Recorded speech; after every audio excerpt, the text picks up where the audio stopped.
Assalamualaikum. My name is Amna and I am working as a healthcare professional at Gunjas.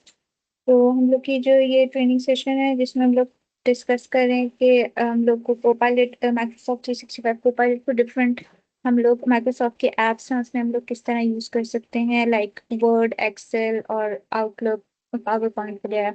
तो जो हम लोग का पिछला सेशन था उसमें हमने डिस्कस किया था कि हम लोग कोपायलट को वर्ड में कैसे यूज कर सकते हैं। और आज के सेशन में हम डिस्कस करेंगे कि हम लोग माइक्रोसॉफ्ट 365 कोपायलट को एक्सेल में कैसे यूज कर सकते हैं। सो हम लोग स्टार्ट करते हैं। मैं अपनी स्क्रीन शेयर करती हूँ and then we will move forward.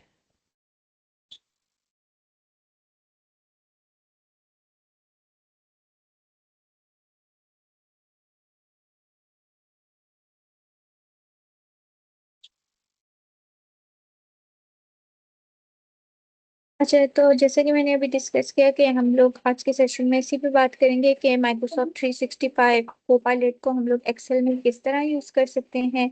और हम लोग देखेंगे कि कोपायलट में हेल्प कैसे करता है एक्सेल में काम करने के लिए, और हम लोग किस तरह ये हमारी एफिशिएंसी और क्रिएटिविटी ऑफ वर्क को एनहांस करता है।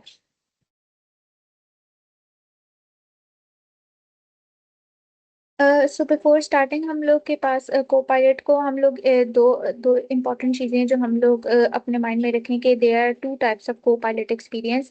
The first one is for the license user जिनके पास माइक्रोसॉफ्ट 365 कोपायलट का जो लाइसेंस होता है वो, and the second one is for the users who don't have the Copilot license. तो लाइसेंस यूजर्स के पास थोड़ी सी एडिशनल कैपेबिलिटीज होती हैं। फॉर एग्जांपल उनके पास ये ऑप्शन होता है कि they can select between the two options, the work and the web. जो वर्क ऑप्शन होता है वो को पायलट को अलाउ करता है कि वो जो इंटरनल ऑर्गेनाइजेशन का डाटा होता है सच एज कोई डॉक्यूमेंट्स हैं या फाइल्स है या कोई भी कंपनी की इंफॉर्मेशन है उसको उसके पास एक्सेस होता है। और हम लोग के पास जो दूसरा वेब का ऑप्शन होता है उसमें हम लोग के पास ये चीज होती है कि जो इंफॉर्मेशन हम लोग के जो रिस्पॉन्सेज हम लोग के पास कोपायलट के पास आ रहे होते हैं वो रिस्पॉन्सेज की जो इंफॉर्मेशन फेच हुई भी होती है वो जो इंटरनेट की वेबसाइट्स होती हैं, पब्लिक वेबसाइट्स, वहां से इस इंफॉर्मेशन को यूज करके कोपायलट का रिस्पांस आता है। और वर्क के केस में हमारे पास जो रिस्पांस आता है कोपायलट के पास वो जो कि इंटरनल ऑर्गेनाइजेशन का डाटा होता है उससे इंफॉर्मेशन फैच होती है और तब हम लोगों के पास वो रिस्पांस आता है। तो वर्क वाला ऑप्शन हम लोग यूजर्स जो होते हैं वो ज्यादातर तब इस्तेमाल करते हैं जब कि हम लोग जब किसी स्पेसिफिक ऑर्गेनाइजेशन की किसी पॉलिसीज या कंपनी से रिलेटेड कोई प्रॉम्प्ट दिया होता है और यूजर को उससे रिलेटेड इंफॉर्मेशन चाहिए होती है। और वेब का ऑप्शन ज्यादातर यूजर्स तब इस्तेमाल करते हैं जब हमने किसी टॉपिक पे किसी स्पेसिफिक चीज पे रिसर्च करनी हो और हमें लार्ज अमाउंट ऑफ इंफॉर्मेशन चाहिए हो, हमें डिफरेंट पॉइंट ऑफ व्यूज चाहिए हो, तब हम लोग वेब के ऑप्शन को एक्सप्लोर करते हैं। So this is the difference between the two work and the web options.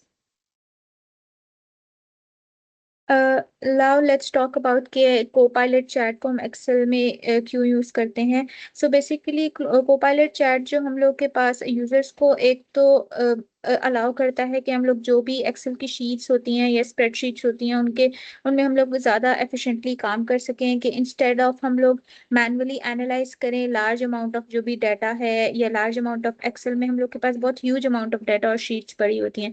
तो इंस्टेड के हम लोग मैनुअली उस लार्ज अमाउंट ऑफ डाटा को एनालाइज करें, हम लोग सिंपली कोपायलट से डिफरेंट क्वेश्चंस कर सकते हैं अबाउट द एक्सेल फाइल और उसके हमें आंसर्स आ सकते हैं। फॉर एग्जांपल कि हम लोग कोपायलट को कह सकते हैं कि हमें टॉप जो इंसाइट्स हैं या ट्रेंड्स हैं फ्रॉम द डाटा सेट्स वो शेयर कर दे, या फिर कोई कस्टमर्स के रिव्यूज हैं उनको एनालाइज कर दे, या फिर कंपनी की कोई भी फाइनेंशियल डाटा है उनको कंपेयर कर दे। तो इस तरह से हम लोग अपनी स्प्रेडशीट्स को जो एक्सेल फाइल्स हैं उनको कोपायलट के थ्रू एनालाइज करा सकते हैं, और हम लोग समरीज और विजुअलाइजेशंस क्रिएट करा सकते हैं जो कि एक टाइम कंज्यूमिंग टास्क है is if we do it manually. तो हम लोग कोपायलट के थ्रू ये फास्टर करवा सकते हैं और हम लोगों का एक्सपीरियंस भी एनहांस होगा। नेक्स्ट हम लोग के पास ये कुछ बेसिक ऑप्शंस हैं जो कि हम लोगों ने पिछली उसमें जो ट्रेनिंग थी उसमें हमने देखे थे। कोपायलट का मैंने बताया था कि जो यूआई होता है वो ज़्यादातर माइक्रोसॉफ्ट एप्स में सेम ही होता है। लाइक एक्सेल में भी आपको उसी तरह नजर आएगा और पावर पॉइंट वर्ड सारों में इसमें ही आएगा।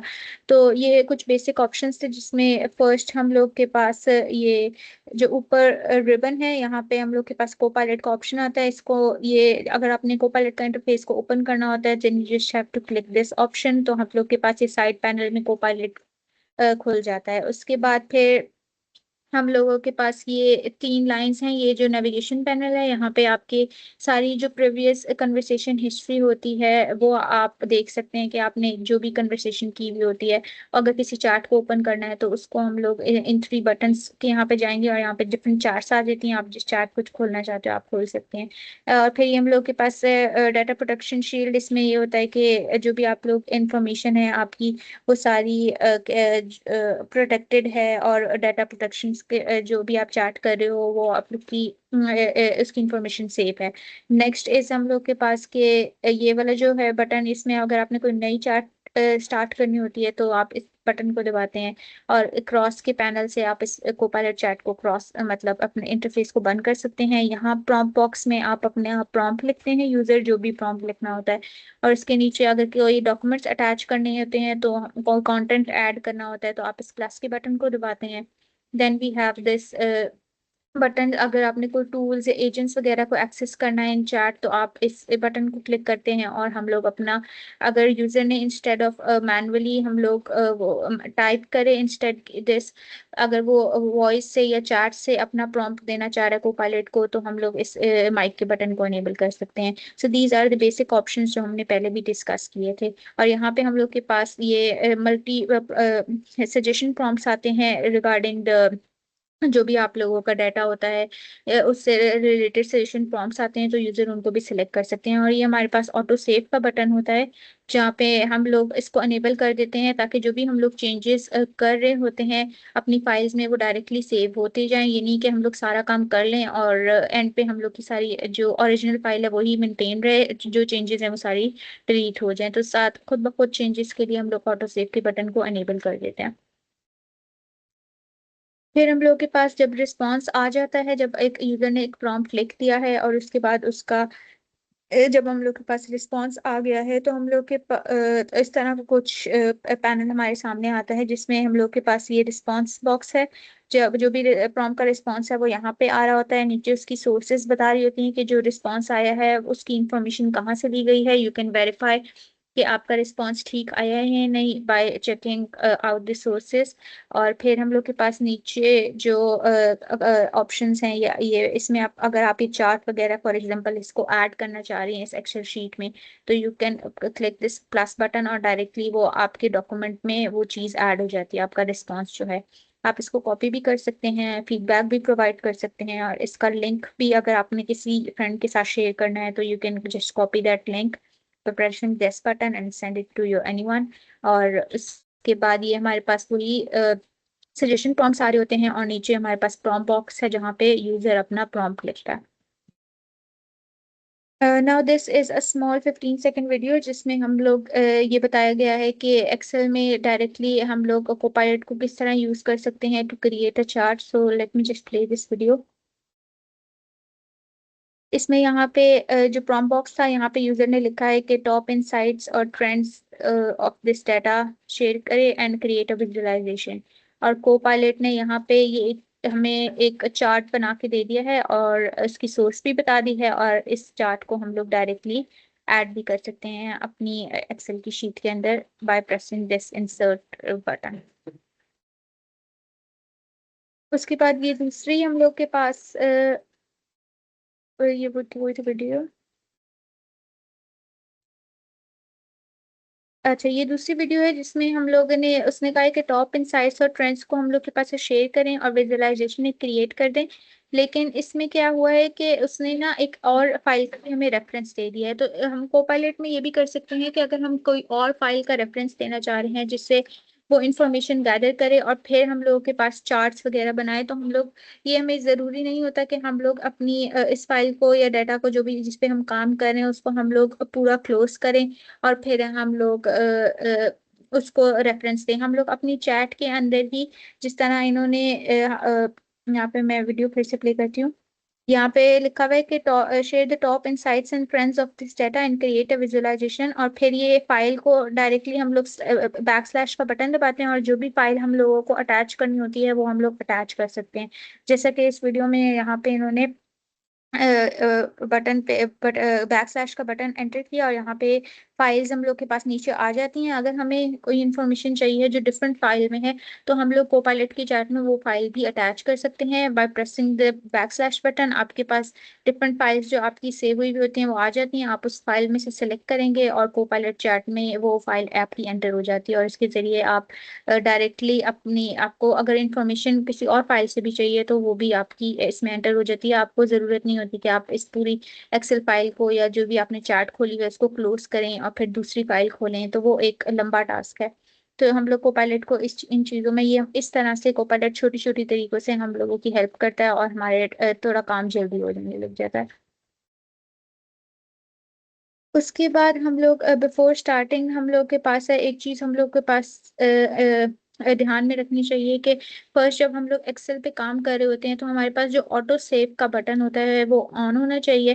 क्योंकि जो भी हम लोग चेंजेस कर रहे हैं वो डायरेक्टली से हम चाहते हैं कि डायरेक्टली हमारी एक्सेल शीट में जो भी चेंजेस हैं वो सेव होते रहें। और दूसरा ये कि जब कोपायलट हम काम इस तरह ज्यादा बेहतर करता है कि जब ऑटो सेव का बटन उस पर एनेबल हुआ हुआ हो, ऑन हुआ हुआ हो, ताकि उस जब हम लोग कहते हैं कि समराइज दिस वर्कशीट या tell me the insights about this data, जब हम लोग दिस की बात करते हैं, आपको पायलट जब तक ऑटो सेव का बटन एनेबल नहीं होगा उसको समझ नहीं आएगा कि मैं दिस किस वर्कबुक के बारे में बात कर रही हूँ। तो जब हम लोग के पास ऑटो सेव का बटन अनेबल होता है तो उसको समझ आ जाता है कि जो हम लोगों ने एक्सेल शीट या स्प्रेडशीट हमने खोली हुई है मैं उसकी बात कर रही हूँ। तो इसलिए हम लोग के पास जरूरी है कि हम ऑटो सेव के कोपायलट में काम करने से पहले in Excel we should turn on the auto save button. उसके बाद जो दूसरा पॉइंट है उसमें ये है कि जो भी हमारा एक्सेल का कोपायलट ज्यादा बेहतर तब काम करता है जब वो टेबल या स्ट्रक्चर्ड फॉर्म में हम लोगों के पास डाटा हो। तो पहले जरूरी है कि हम लोग अपना जो भी हमारा डाटा है उसको हम लोग टेबल फॉर्मेट में कन्वर्ट कर लें। वो मैं आपको भी प्रैक्टिकल दिखाऊंगी कि हम टेबल फॉर्मेट में किस तरह कन्वर्ट करते हैं। देन हम लोग के पास जो थर्ड है उसके बाद हम लोगों ने सिंपली, जब हम लोगों ने ये दोनों काम कर लिया, ऑटो सेव का बटन भी ऑन कर लिया और अपने टेबल फॉर्म में या स्ट्रक्चर्ड फॉर्म में अपने डाटा को कन्वर्ट भी कर लिया, तो हम लोग फिर अपनी चार्ट खोल लेते हैं, कोपायलट का बटन दबाते हैं और आपके पास सिंपल चार्ट आ जाती है और उसमें ये डिफरेंट सजेशंस भी आ रहे होते हैं रिगार्डिंग द जो वर्कबुक आपने या स्प्रेडशीट खोली होती है उससे रिलेटेड, और आप अपना प्रॉम्प्ट भी लिख के अपनी कन्वर्सेशन कोपायलट चैट के साथ स्टार्ट कर सकते हैं। अब one of the powerful feature of the copilot chat is the multi turn conversation. इसका मतलब ये है कि you can continue asking follow up questions to improve और refine the process. For example के अगर आपको फर्स्ट आंसर वो जो आपने प्रॉम्प्ट लिखा है उसका फर्स्ट आंसर आपको वो नहीं लगा एग्जैक्टली जो आप चाह रहे हैं, तो आप लोग उससे कह सकते हैं कि can you like show this as a chart और can you summarise this differently. तो को पायलट हम लोग के पास जो भी प्रीवियस कन्वर्सेशन का कॉन्टेक्स्ट होता है उसको यूज करके अपने आंसर को इम्प्रूव करता है। So if you want to start a completely a new topic, आप एक न्यू थ्रेड या न्यू चैट की थ्रेड भी क्रिएट कर सकते हैं by pressing that but this green icon. और ये हम लोग की कन्वर्सेशन को ऑर्गेनाइज रखता है और फोकस रखता है क्योंकि नेविगेशन पैनल में ये सारी कन्वर्सेशन हमारी सेव हुई होती हैं। उसके बाद हम लोगों के पास ये चीज होती है कि हम लोग अगर कोपायलट के थ्रू हम लोग डिफरेंट क्वेश्चंस भी कर सकते हैं अबाउट द एक्सेल फाइल के। हम लोग के पास एक्सेल फाइल में किस तरह का डाटा है और क्या क्या मेन मेन हमारे पास इंसाइट्स हैं। इंस्टेड के हम लोग कोपायलट से कहें कि डायरेक्टली वो टास्क जो भी है वो परफॉर्म करें, हम लोग ये बात कर सकते हैं कि वाई अगर आपने कोई प्रॉम्प्ट दिया है और आपको उसका रिस्पांस उस तरीके से जो आप चाह रहे हैं वो नहीं, रिस्पांस सही नहीं आया, तो इंस्टेड के हम लोग को फोकस करें कि बस ये टास्क टास्क कंप्लीट हुए हम लोग उसको कोपायलट को ये भी चीज पूछ सकते हैं कि why the something is not working in Excel, और how to perform a certain function. इस तरह से हम लोग व्हाई और हाउ के क्वेश्चंस कोपायलट से कर सकते हैं, ताकि हमें समझ आए कि why the Copilot is not giving the perfect response. और उसके अलावा हम लोग फीडबैक्स भी दे एंड पे हम लोग फीडबैक भी दे सकते हैं कि आपको रिस्पांस अच्छा लगा है फ्रॉम द कोपायलट और not, by pressing the thumbs up और थम्स डाउन बटन। तो इस तरह से ये हमारे कोपायलट एक्सपीरियंस को इम्प्रूव करती हैं ये चीजें। Another helpful feature of a Copilot is that it can act as a learning assistant for Excel, और हम लोग इसमें questions कर सकते हैं about the different Excel formulas, उसके functions और Excel के different tasks हैं उसके बारे में हम different questions कर सकते हैं। For example कि हम Copilot को ऐसे पूछ सकते हैं कि explain a formula that is used in the spreadsheet, और हम लोग अगर कोई स्पेसिफिक फार्मूला है तो हम उसके बारे में पूछ सकते हैं कि उस फार्मूला को हम लोग और किन जगहों में इस्तेमाल कर सकते हैं। और तो डिफरेंट हम लोगों के पास चीजें हैं जैसे कि जो कोपायलट में हम लोग यूज कर सकते हैं रिगार्डिंग द फार्मूलाज के। अगर किसी को जरूरी नहीं है कि जो भी यूजर हो वो एक्सेल में हम लोगों ने फार्मूलाज अगर लिखने होते हैं, जरूरी नहीं है कि हर यूजर को हर फार्मूला आए आए like to merge two columns और इस तरह के डिफरेंट हम लोग के पास फार्मूला चीजें करने के लिए फार्मूलाज लिखने होते हैं। तो हम लोग कोपायलट की हेल्प ले सकते हैं कि हम लोग उसको बता दें, बिकॉज जब हमारा ऑटो सेव का बटन अनेबल हुआ हुआ होता है तो उसके पास सारी जो कि एक्सेल की इंफॉर्मेशन है वो उसके पास उसका एक्सेस होता है। तो हम लोग अगर एड्रेस करेंगे कि हमारे पास ये दो कॉलम्स हैं और इन दो कॉलम्स को मर्ज करके हमें एक और नया कॉलम चाहिए, तो उसके लिए हम लोग और अगर कोई फार्मूलाज वगैरह बनाने हैं तो हम लोग को पायलट के थ्रू सिर्फ यूजर को एक प्रॉम्प्ट देना है और अपनी बात समझानी है, और को पायलट हमें उससे रिलेटेड हमें डिफरेंट रिस्पॉन्सेज दे देता है।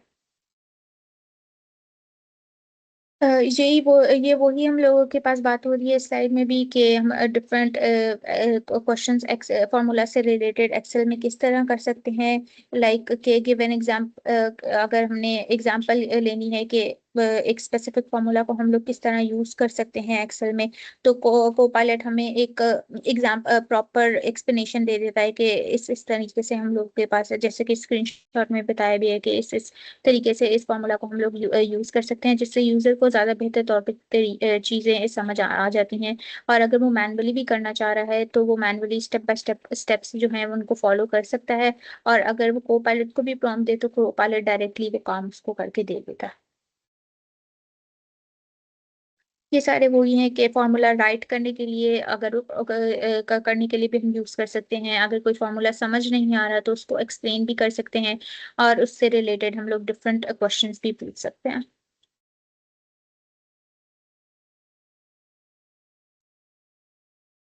उसके बाद हम लोग के पास है कोपायलट का एक और हम लोग के पास है फीचर है कि अगर हम लोग लार्ज अमाउंट ऑफ डाटा पे हम लोग काम कर रहे हैं, तो अगर हमने उसको समराइज कराना है तो हम उसके लिए भी कोपायलट को यूज कर सकते हैं। फॉर एग्जांपल कि हमारे पास एक स्प्रेडशीट है जिसके पास कस्टमर का फीडबैक है या कोई सर्वे के रिस्पॉन्सेज हैं, तो इंस्टेड कि हम लोग सारे रिस्पॉन्सेज को मैनुअली रीड करें, हम कोपायलट को कह सकते हैं कि summarise this column. For example you can ask that summarize this column and highlight the top three areas for improvement। तो इस तरह से हम लोगों के पास समरीज भी हम लोग और मेन जो की इंसाइट्स हैं वो हम कोपायलट के थ्रू जनरेट करा सकते हैं, that can save us a lot of time. और हम लोग के पास है ट्रेंड्स वगैरह भी हम लोग क्विकली एनालाइज करवा सकते हैं। सो दिस वाज हम लोग के पास ऑल अबाउट कौन कौन से टास्क हम लोग कोपायलट के थ्रू एक्सेल में करवा सकते हैं। This was theory type of session जिसमें हम लोगों ने थोड़ा सा डिस्कस किया है कि कोपायलट को हम लोग एक्सेल में यूजर्स को क्या क्या चीजें इन्हांस करता है। फर्स्ट के वो हम लोग के पास हमारे डाटा को थोड़ा एनालाइज कर सकता है इन अ फास्टर वे, हम लोग की इनसाइट्स ऑटोमेटिकली क्रिएट कर सकते हैं। हम लोग फार्मूला अंडरस्टैंडिंग के लिए या एक्सेल के जो फंक्शंस हैं उसकी अंडरस्टैंडिंग के लिए हम लोग यूज कर सकते हैं कोपायलट को। हम लोग लार्ज डेटा सेट्स को समराइज करने के लिए यूज कर सकते हैं, और ये हमारी प्रोडक्टिविटी ऑफ दी वर्क को इंक्रीज कर सकता है। हम डिफरेंट क्वेश्चंस पूछ सकते हैं रिगार्डिंग आवर वर्कबुक जो हमने या एक्सेल शीट जो हम लोगों ने खोली है। सो ये हम लोग के पास थोड़ा सा थ्योरी सेशन था। Let's now just move toward the practical hands on session जिसमें हम लोग डिस्कस करते हैं कि प्रैक्टिकली हम लोग को पायलट को एक्सेल में किस तरह यूज कर सकते हैं।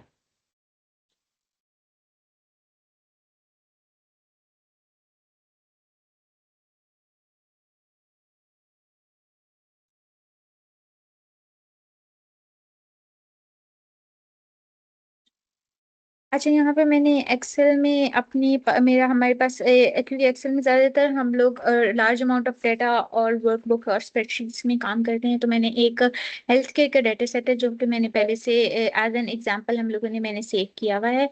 तो इस हेल्थ केयर के डाटा सेट में डिफरेंट हम लोगों के पास कॉलम्स हैं, like name, age, gender, blood type, medical condition, इस तरह की चीज़ें, और हॉस्पिटल। ये एक सिंपल सा हम लोग के पास मैंने डाटा सेट लिया है जिसको हम लोग यूज करेंगे as an example to use. हम लोग के पास है कोपायलट।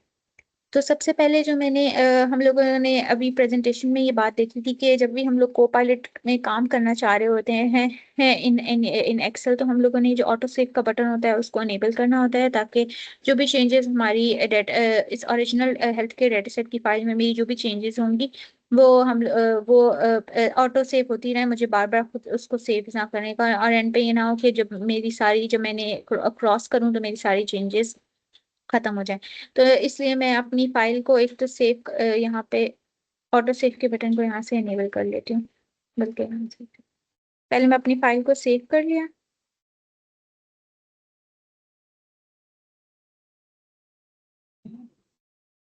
यहाँ से मेरी ये फाइल सेव हो जाएगी। वही चल उसके रहा है ना, बाद संडे का प्रोग्राम भी हमारा।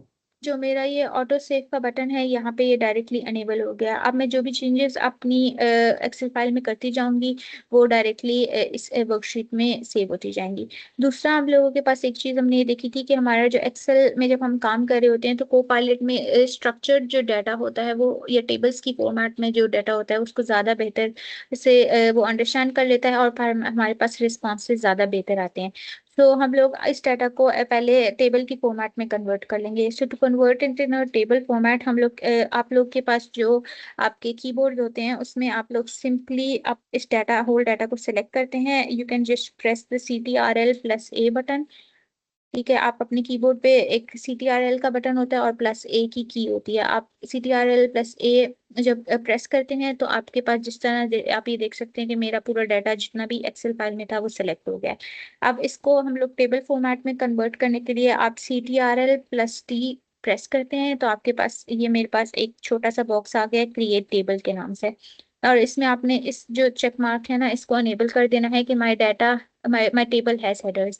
उसके बाद आप ओके का बटन क्लिक करते हैं तो ये आपका जो डाटा है ना ये सारा मेरा टेबल फॉर्मेट में कन्वर्ट हो गया है। इसके बाद आपके पास डिफरेंट ऑप्शंस आते हैं, आप उसके कलर्स वगैरह चेंज कर सकते हैं, black, blue, for the this time, for now अभी मैं इसका ब्लू कलर रख रही हूँ। ठीक है, तो इस तरह आपने अपना जो एक्सेल का CSV फाइल में डाटा था आपने उसको प्रॉपर टेबल फॉर्मेट में कन्वर्ट कर दिया है। नाउ ये हम लोग के पास हेल्प करेगा हमें कि जब को पायलट के रिस्पॉन्सेज हमारे जब आते हैं तो वो CSV फाइल में इतना बेहतर उसको डाटा समझ नहीं आ रहा होता, लेकिन हम लोग के पास प्रॉपर हेडर्स में और टेबल फॉर्मेट में जब डाटा कन्वर्ट हुआ हुआ होता है तो वो ज़्यादा बेहतर रिस्पॉन्सेज हमें देता है।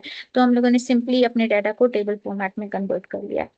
नाउ अब हम लोग स्टार्ट करते हैं कि कोपायलट को हम लोग होम के बटन, यहाँ पे होम पे जाएंगे तो यहाँ पे डिफरेंट ये हमारे पास रिबन में हम लोग के पास है कोपायलट का ऑप्शन है। इस अब हम लोग इस इंटरफेस को ओपन करेंगे, कोपायलट के इंटरफेस को। यहाँ पे चैट पैनल आपका खुल जाएगा। अच्छा, इस चैट पैनल में यहाँ पे हम लोग के पास है प्रीवियस जितनी भी चैट्स हैं मेरी वो आ गई हैं, और ये न्यू चैट यहाँ से आप प्रेस करके नई चैट क्रिएट कर सकते हैं। और ये देखें मल्टी टर्न सजेशंस में इस वर्कबुक से रिलेटेड मेरे पास डिफरेंट सजेशंस आ रही हैं। अगर मैं चाहती हूँ कि डायरेक्टली अगर को मैं सजेशन जो मैं काम चाह रही हूँ और वो सजेशन में आ रहा है तो मैं सिर्फ इस सजेशन को क्लिक करूंगी और मेरे पास रिस्पॉन्स आ जाएगा। So the first use case जो कि हम लोग एक्सेल में कर सकते हैं is we can use Copilot for the basic data understanding. कि हम लोग अपनी जो भी हमारे पास डाटा सेट है या जो भी स्प्रेडशीट है हम लोग उसकी उसकी समरी हम लोग कोपायलट के थ्रू जनरेट करवा सकते हैं। सो मैंने कुछ प्रॉम्प्ट्स लिखे हुए हैं फॉर द पर्पस ऑफ कि मुझे टाइम हम लोग थोड़ा सेव करें इंस्टेड के मैं मैनुअली लिखूं। अच्छा, ये हम लोग के पास पहला प्रॉम्प्ट ये है कि अगर मैं अपना मैंने उसको दिया है कि summarise this health care data set and explain what each column represents. ठीक है, अब इसमें मैंने उसको ये भी उसे क्योंकि मेरा ऑटो सेव का बटन यहाँ पे अनेबल हुआ हुआ है, तो यहाँ पे उसको पता चल जाएगा कि मैं इस वर्कशीट की या इस डाटा सेट की, हेल्थ केयर डाटा सेट की बात कर रही हूँ। और हम लोग को पायलट के थ्रू एक समरी अपनी पूरे डाटा सेट की क्रिएट करवा लेंगे। सो हम मैंने अपना प्रॉम्प्ट लिखा है और एंट्री का बटन दबाया। अब हम देखते हैं कि वो हमें क्या समरी जनरेट करके देता है। सो इन दिस वे कि हम लोग अपने डाटा सेट की अंडरस्टैंडिंग के लिए भी हम लोग कोपायलट को यूज कर सकते हैं। यहाँ पे वो अपनी मेरी जो भी डाटा सेट है उससे इंसाइट्स ले रहा है, और ये जो हम लोग के पास बटन है इससे इसका मतलब ये होता है कि अभी मेरा रिस्पॉन्स जो है वो क्रिएट हो रहा है इससे।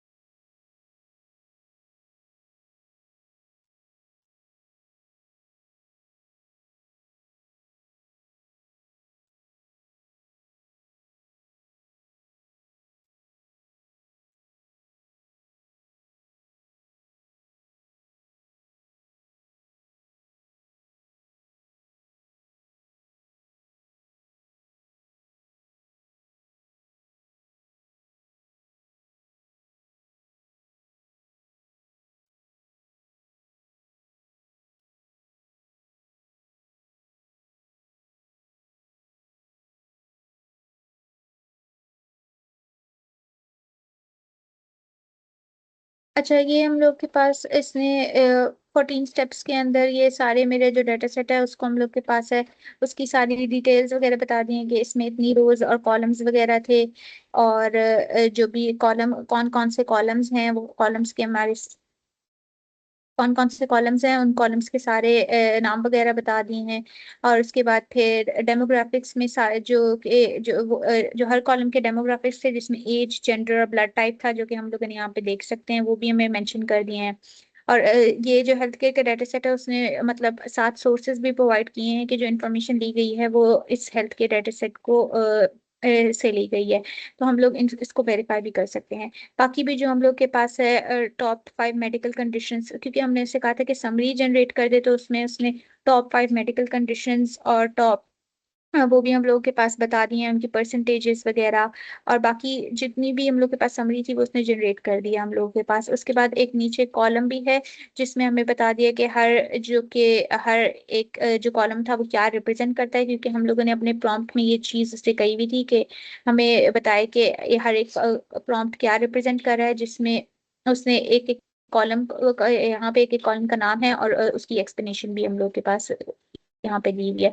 तो आप देख सकते हैं कि जो भी पूरे एक वर्कबुक का हम लोग के पास एक वर्कबुक थी, और इतना ज्यादा डाटा सेट था, लाइक जिसने इसमें बताया हुआ है कि तकरीबन हम लोग के पास 1000 रोज और 15 कॉलम्स का डाटा सेट था। अगर हम लोग इसको मैनुअली इसको समराइज अगर हम करना चाह रहे हैं, एनालाइज करना चाह रहे हैं, तो it will take us a lot of time. लेकिन कोपायलट के थ्रू हम लोग के पास इस टेबल फॉर्मेट्स में और चार्ट्स के थ्रू हम लोगों ने उस हमारे पूरे डाटा सेट को समराइज करके हमें दे दिया। और हम लोग ये हमारे लिए एक आसानी है कि हम लोग एक्सेल में इंस्टेड के मैनुअली ये काम सारा करें, हम लोग इस सिर्फ सिंपली इस रिस्पॉन्स को सिर्फ रीड करना है हम लोगों ने, और हमें समझ आ जाएगा कि इस वर्कशीट में या क्या बात हो रही है। Next the second use case जो हम लोग कोपायलट में हम लोग एक्सेल में यूज कर सकते हैं, कि हम लोग जो बेसिक डाटा की इंसाइट्स होती हैं या की जो ट्रेंड्स होते हैं उनको भी हम लोग देख सकते हैं through the copilot in Excel. So इसके लिए हम लोग के पास मैंने एक प्रॉम्प्ट है, हम लोग इस देखते हैं।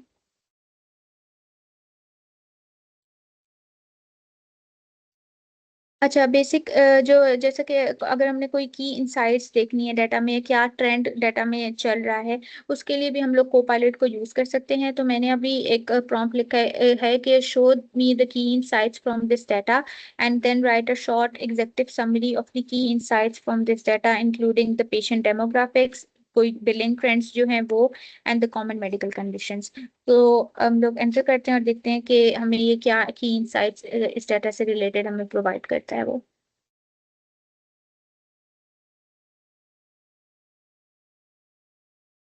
ये हम लोग के पास जो पेशेंट की डेमोग्राफिक्स की जो इनकी इंसाइट्स थी उससे रिलेटेड हम लोग के पास उसने मुझे सारी जो चीज़ें मैंने उससे कही हुई हैं वो उसने मुझे सारी लिस्ट डाउन करके दे दी हैं। Billing and financial trends, insurance की जो भी इंसाइट्स हैं वो सारी।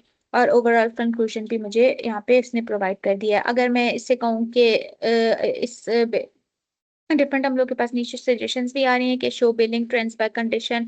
तो हम लोग अगर कोई चीज इससे रिलेटेड चाह रहे होते हैं then we can also press this multi turn suggestion. जो भी हमारे पास सजेशन आ रहा है उसको क्लिक कर सकते हैं और एंटर का बटन दबाएंगे तो हम लोग के पास वो उससे रिलेटेड हम लोग के पास रिस्पॉन्स आ सकता है। तो पहले हम लोग डाटा अंडरस्टैंडिंग के लिए कोपायलट को यूज कर सकते हैं। देन हम लोगों ने देखा कि हम लोग कोई बेसिक डाटा की इंसाइट्स हैं या की ट्रेंड्स वगैरह हैं तो वो हम लोग ट्रेंड्स वगैरह भी एनालाइज कर सकते हैं।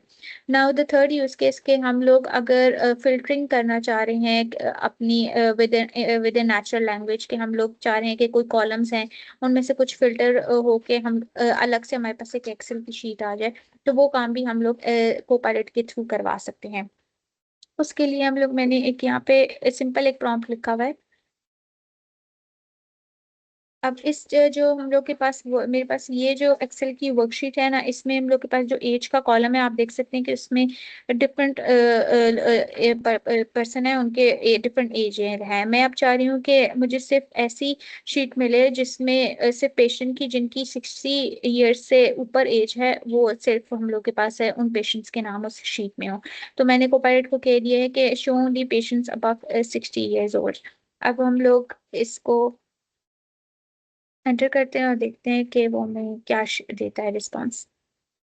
तो इस तरह से हम कोपायलट को यूज कर सकते हैं इन एक्सेल बाय फिल्टरिंग। अगर हमने करनी है तो हम लोग इंस्टेड के हम लोग मैनुअली एक एक अगर हम लोग मैनुअली ये काम करें तो हर एक एक को हम लोग मैनुअली एनालाइज करना पड़ेगा और फिर उसको अगर 60 ईयर्स जो 60 ईयर्स से ऊपर ऊपर के हैं उनको अलग शीट में डालना पड़ेगा। लेकिन हम लोग कोपायलट के थ्रू सिंपल हमने एक प्रॉम्प्ट एंटर किया है और हम लोग के पास वो हमें रिस्पॉन्स दे देगा।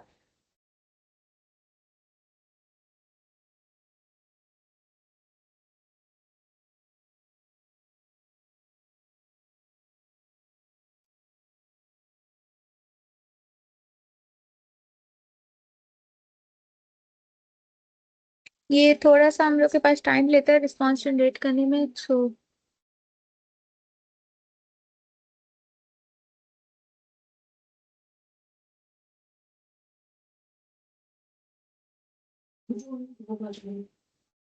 लग जाएगा 2 बज गए।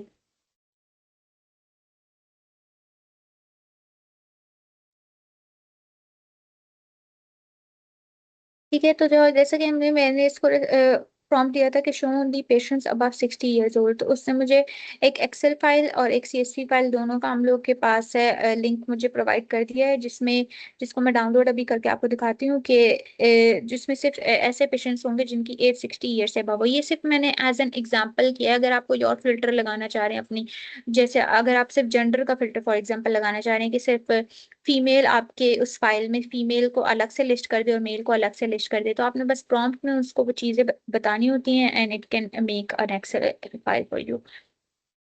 ये हम लोग के पास उसने प्रीव्यू भी बता दिया है कि कौन कौन से पेशेंट्स हैं जिनकी एज हम लोग के पास अबव 60 है उसको टेबल में कन्वर्ट करके भी बता दिया है। इसको मैं ऐड टू शीट का भी बटन है मैं इसको अपनी नई शीट में ऐड भी कर सकती हूँ बाय प्रेसिंग दिस बटन। और हम लोग अभी इस एक्सेल फाइल को यहाँ पे डाउनलोड करते हैं और देखते हैं। यहाँ पे मैंने इसको क्लिक करके डाउनलोड किया इस फाइल को यहाँ से हमने ओपन कर दिया और ये देखें ये इस फाइल में अब वो सिर्फ एजेस हैं जिसमें हम लोग 60 प्लस एजेस हैं लाइक 61 है और बाकी तो सारी 66 64 65 हम सब बाकी देख सकते हैं कि सिर्फ जो 60 प्लस से एजेस है ना वो सारे तो हम लोग के पास हैं उससे नीचे जो एजेस हैं वो नहीं है। तो इस तरह से हम लोग अपने एक्सेल के थ्रू अगर एक्सेल में अगर हम लोग को पायलट के थ्रू कोई फिल्टरिंग करवाना चाह रहे हैं डाटा की तो वो भी हम लोग कर सकते हैं। आप कोई भी और फिल्टर लगा सकते हैं। और उसकी थोड़ी सी उसने हम लोग के पास है समरी भी अगर प्रोवाइड की हुई है कि इसमें इतनी रोज इसने हैं जिसमें पेशेंट्स की एज 60 प्लस है और पेशेंट की ज्यादातर जो age range average age range है वो 61 से 85 के दरमियान है और उसमें टॉप जो मेडिकल कंडीशंस हैं उनमें ये मेडिकल कंडीशंस है जिनकी 60 से प्लस एज है। तो ये हम लोग के पास डिफरेंट वो हम लोग के पास ना सिर्फ हमारा टास्क को परफॉर्म कर देता है जो कि हमने उससे कहा है उसके अलावा हम लोग के पास डिफरेंट इंसाइट्स भी हमें प्रोवाइड कर देता है उस टास्क से रिलेटेड। उसके बाद जो हम लोगों के पास अगला यूज केस है वो हम लोग ये है कि हम लोग अगर कोई नई कैटेगरी या नई कॉलम बनाना चाह रहे हैं फॉर जिसको हम लोग फॉर्मूला राइटिंग कहते हैं, जो कि हमने अभी अपनी प्रेजेंटेशन में भी डिस्कस किया, तो वो भी हम कोपायलट के थ्रू करवा सकते हैं। कि अगर हम इफ के अगर कोपायलट के फॉर्मूलाज हम लोग मैनुअली राइट करें, इंस्टेड ऑफ दिस के हम लोग एक प्रॉम्प्ट ऐड करते हैं जिससे हम लोग के पास एक नई कैटेगरी या एक नया कॉलम डायरेक्टली ऐड हो जाता है। तो उसके लिए भी हम लोग के पास मैंने एक प्रॉम्प्ट लिखा हुआ है related to this health care data set. अब मैंने इसको प्रॉम्प्ट दिया है कि add a column called age group and categorise the patient as child की ये एज होनी चाहिए, एडल्ट में 18 से 59 की एज होनी चाहिए और सीनियर के लिए 60 प्लस एज होनी चाहिए। ये सिर्फ सैम्पल प्रॉम्प्ट्स हैं, आप अपने हिसाब से कोई भी प्रॉम्प्ट्स दे सकते हैं। लाइक अगर आपने कोई कॉलम बनवाना है, जो भी आप चीज चाह रहे होते हैं आप उसको बस प्रॉम्प्ट में एक्सप्लेन करते हैं। तो मैंने अब फॉर एग्जांपल एक कॉलम का एज कॉलम बनाना है एज ग्रुप का, जिसके लिए मैंने उनको बता दिया कि कैटेगराइजेशन पेशेंट्स की इस तरह से होनी चाहिए। Now I just press this enter button.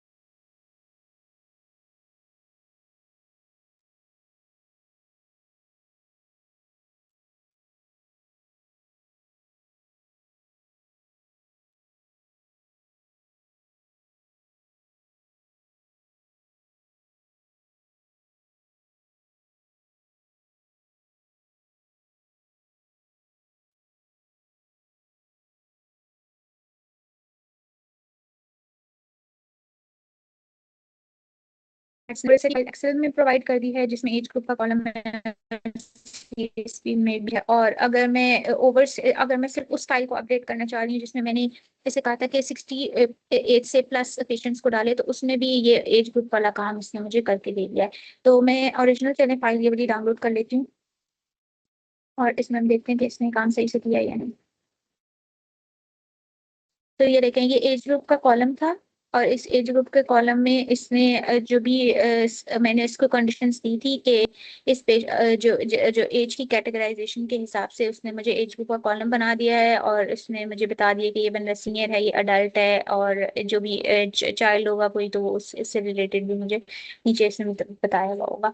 तो इस तरह से आपने देखा कि मैंने लाइक बाय सिंपल प्रॉम्प्ट हम लोग के पास है, हमें फॉर्मूला, मुझे कोई फॉर्मूला नहीं लिखना पड़ा, मुझे कोई दो कॉलम्स को मर्ज नहीं करना पड़ा, कुछ भी नहीं करना पड़ा, सिर्फ मैंने एक प्रॉम्प्ट लिया और उस प्रॉम्प्ट के जरिए हम लोग के पास एक नई कैटेगरी या नए कॉलम हम लोग के पास बन के आ गया। तो ये कोपायलट के बहुत अच्छे फीचर्स हैं जो कि हम लोग अब यूज कर सकते हैं, जिससे हमारा टाइम भी सेव होता है और हम लोग के पास बहुत जल्दी और आसानी से हमारे पास चीजें हो जाती हैं। नेक्स्ट हम लोगों के पास है एक और यूज केस जो कि हम लोग अगर हम यूज कर सकते हैं कोपायलट का, वो ये है कि अगर हम लोग कोई प्रिडिक्टिव इंसाइट्स चाह रहे होते हैं, तो हम लोग या फिर कोई ट्रेंड्स वगैरह सजेशंस वगैरह लेना चाह रहे होते हैं अपने related to our data set, तो वो भी हम लोग ले सकते हैं। और कोपायलट सिर्फ हम लोग ये नहीं कि हम लोग कोपायलट से एक्सेल में सिर्फ टास्क अपने परफॉर्म करवाएं, हम लोग अगर उससे कोई डिसीजंस के लिए कोई सजेशंस लेना चाह रहे होते हैं तो वो भी हमें वो प्रोवाइड करता है। फॉर एग्जांपल मैंने एक ये प्रॉम्प्ट लिखा हुआ है। मैंने लिखा है कि based on the billing trends and admission types, he billing trends और एडमिशन टाइप्स का यहाँ पे एक क्या नाम ये यहाँ पे एक वो एडमिशन टाइप, ये एडमिशन टाइप का कॉलम है और बिलिंग ट्रेंड्स का भी एक कॉलम है। इन दो कॉलम्स को देखते हुए what operational improvements would you suggest for the hospital, ठीक है, मैं उससे इंप्रूवमेंट सजेशंस मांग रही हूँ। तो ये एक्सेल में जरूरी नहीं है कि सिर्फ, जैसे कि मैंने पहले भी बताया, कि हम सिर्फ काम करवाएं उससे कि कोई कॉलम ऐड कर दे, कोई फॉर्मूला दे दे, हम लोग उससे डिफरेंट इंप्रूवमेंट्स या सजेशंस भी मांग सकते हैं। तो ये मैं एंटर का बटन दबाती हूँ और देखते हैं मैं ये क्या इंप्रूवमेंट्स को सजेस्ट करता है।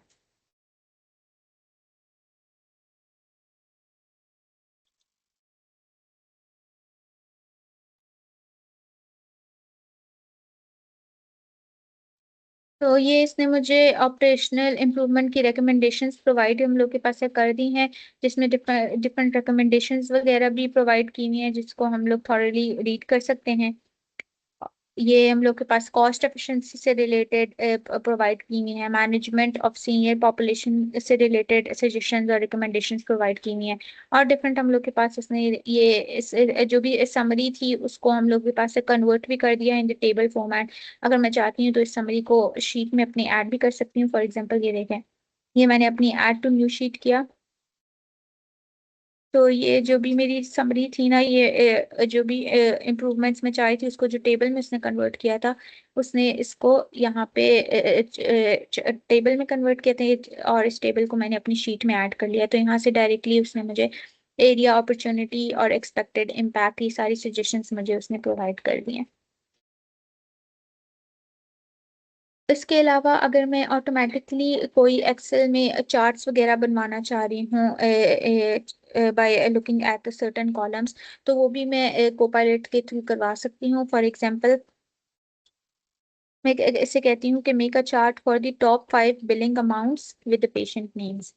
ठीक है, हमारे पास पेशेंट के नेम्स भी हैं और बिलिंग अमाउंट्स भी हैं। मैं इसे कह रही हूँ कि मुझे टॉप 5 बिलिंग अमाउंट्स का का चार्ट एक बना कर दे दे। अगर अब ये मैं मैन्युअली काम करूंगी तो पहले मुझे पूरे चार्ट में जाना पड़ेगा एक्सेल में, फिर देखना पड़ेगा कौन से चार्ट बनाने हैं, फिर मैन्युअली एक एक टॉप 5 बिलिंग अमाउंट, जो बिलिंग अमाउंट्स हैं उसके कॉलम में जाना पड़ेगा, सारी बिलिंग अमाउंट्स देखनी पड़ेंगी, फिर मैं उसको समराइज करूंगी। तो एक बहुत लंबा काम है। लेकिन ये कोपायलट के थ्रू मैंने सिर्फ एक प्रॉम्प्ट एंटर करूंगी और यहाँ पे आप देखिएगा कि वो मुझे एक चार्ट बना के दे देगा।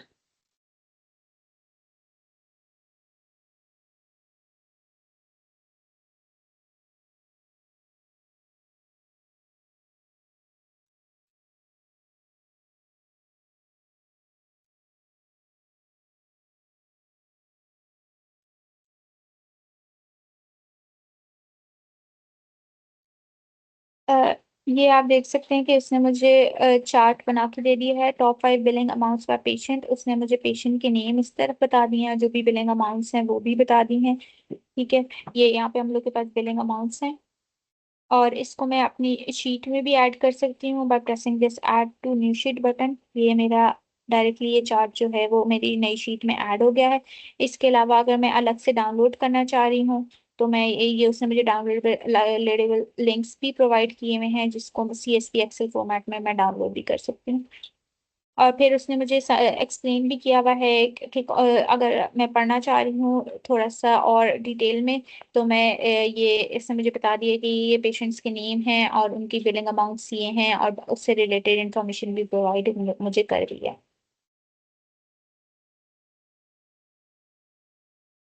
तो इस तरह से ये हम लोग के पास देख सकते हैं कि हम लोगों ने सिंपल, मैंने एक प्रॉम्प्ट के थ्रू अपनी चार्ट्स भी हम लोग एक्सेल में क्रिएट करा सकते हैं। इसके अलावा और भी हम लोग के पास एक्सेल को पायलट में हम लोग डिफरेंट यूज केसेस को यूज कर सकते हैं, लाइक फॉर आउटलायर डिटेक्शन अगर हमने करनी है, कि अगर हमने कोई अनयूजुअल, अगर मेरी बिलिंग अमाउंट्स हैं उनको आइडेंटिफाई करना है, तो मैं सिंपल एक प्रॉम्प्ट दूंगी कि identify any unusual billing amounts, या फिर highlight the records where the billing amount is higher than the average। इस तरह से मैं कुछ आउटलायर डिटेक्शन के लिए भी अपने कोपायलट को यूज कर सकती हूँ। और अगर मैंने कोई मेडिकेशन या क्लिनिकल एनालिसिस के लिए कोई मेरे पास डाटा सेट है कि कितने पेशेंट्स ऐसे हैं जिनके टेस्ट के रिजल्ट्स अब नॉर्मल आए हैं, वो मैं देखना चाह रही हूँ, तो उन चीज़ों के लिए भी मैं कोपायलट को यूज कर सकती हूँ। तो इस तरीके से हमारे पास डिफरेंट यूज केसेस हैं जिनको हम लोग एक्सप्लोर कर सकते हैं। ये कुछ बेसिक यूज केसेस थे जो मैंने डिस्कस किए, कि हम लोग ज्यादातर चार्ट्स बनाने के लिए यूज कर लेते हैं, फॉर्मूलाज के लिए, और ज्यादातर समरीज जनरेट कराने के लिए, या अपना जो हमारे पास डाटा सेट होता है उसको एनालाइज करने के लिए हम लोग यूज कर सकते हैं। लेकिन कोपायलट के और भी बहुत एनहांस फीचर्स हैं एक्सेल में, जो कि आप एक्सप्लोर कर सकते हैं। आप अपनी रिक्वायरमेंट के मुताबिक बस आपने उसको प्रॉम्प्ट देना होता है। अगर कुछ कभी कभार ये होता है कि पहली दफा आपका रिस्पांस सही नहीं आ रहा होता, तो वो भी चीज़ है कि इंस्टेड के आप सिर्फ कोपायलट का कहेंगे बार बार कि ये बस काम करके दो, आप उसे विच, हाउ और विच के क्वेश्चंस कर सकते हैं कि ये काम हो क्यों नहीं रहा, या इसके क्या स्टेप्स हैं। और अगर वो स्टेप्स आप फॉलो करें तो आप मैन्युअली भी वो काम कर सकते हैं। So that was all about today session, जिसमें हमने डिस्कस किया कि how we can use the Copilot in Excel. Now I would like Sir Gunja said, so he's going to share to continue with the session. Thank you.